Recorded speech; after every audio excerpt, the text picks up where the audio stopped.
You're using one to watch this right now, right? But have you ever really stopped to wonder what a computer is? Well, today we're going to pull back the curtain on this incredible machine. We'll break it down into its most basic parts and figure out, how it all actually works. Okay, let's just dive right in.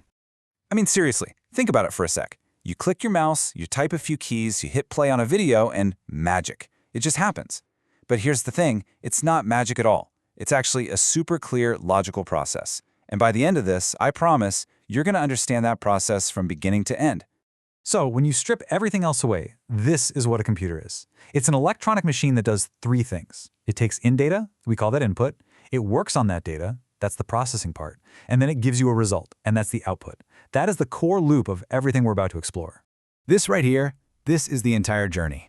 Every single thing you ask your computer to do follows this three-step dance. Input, process, and output.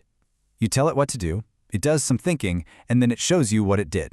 Simple as that. Here's a little fun fact for you. Now, this isn't the official origin of the word, but it's a really common and useful acronym. Commonly Operated Machine, particularly used for technical educational research. Kind of neat, right? It really nails what these machines are all about. All right, so here's our game plan. We're going to look at how we give computers instructions, then we'll dive into the so-called brain, see how we get the results back, and finally, we'll see why any of this actually matters in our everyday lives. Okay, first things first, how do we even talk to these things? This is all about the world of input. This is how we kick off that whole three-step process we just talked about. So, what's an input device? It's basically any tool that acts as a bridge between your world and the computer's world.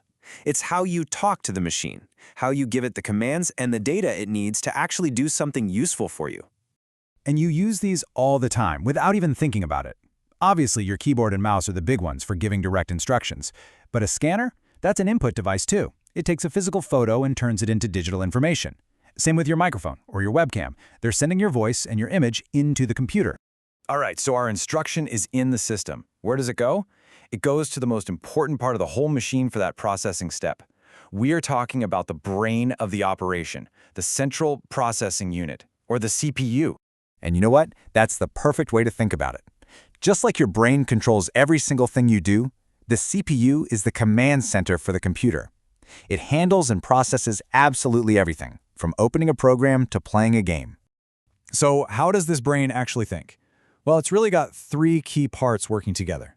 You have the ALU, the arithmetic logic unit. Think of this as the math whiz. It does all the calculations and logical comparisons. Then there's the CU, the control unit. This is the director or the traffic cop telling all the other parts what to do and when. And finally, you have registers. These are like tiny, super fast little cubbies that hold the exact piece of data the CPU needs at that exact nanosecond. Okay, so we've given our instruction, the brain has done its thinking, now what? Well, the computer has to show us the result, right? And that brings us to the final, crucial step in our cycle, the world of output. This is pretty straightforward. If input devices are how we talk to the computer, then output devices are how the computer talks back to us. It takes the result of all that work it just did and presents it in a way we can actually understand, something we can see, hear, or even hold in our hands. The most obvious one is your monitor, of course. It's showing you everything.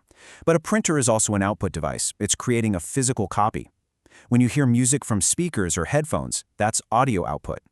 Even a projector is just another form of output, blasting the visual information onto a giant screen for everyone to see. So, we've gone through the whole cycle. Input, process, output. But so what? Why is this simple little loop so important? Well, let's connect the dots to the world all around us. The truth is, this simple cycle is the engine behind almost every part of modern life. It's happening in our schools, our offices, in banks managing money, and hospitals saving lives. It's the reason you can study online, work from home, all of it. So, if you take away just one thing, let it be this. No matter how ridiculously complicated a task seems, whether it's sending a quick email or editing a Hollywood movie, it all boils down to that fundamental three-step loop. You give it input, the CPU processes it, and an output device gives you the result. That's really the whole secret. So now we get it. We understand the basic logic that powers our entire digital world. It's this simple, really elegant system that has allowed for all this incredible innovation. And that leaves us with a pretty exciting thought, doesn't it? Knowing how this all works, What comes next? What amazing things are we going to build with this technology?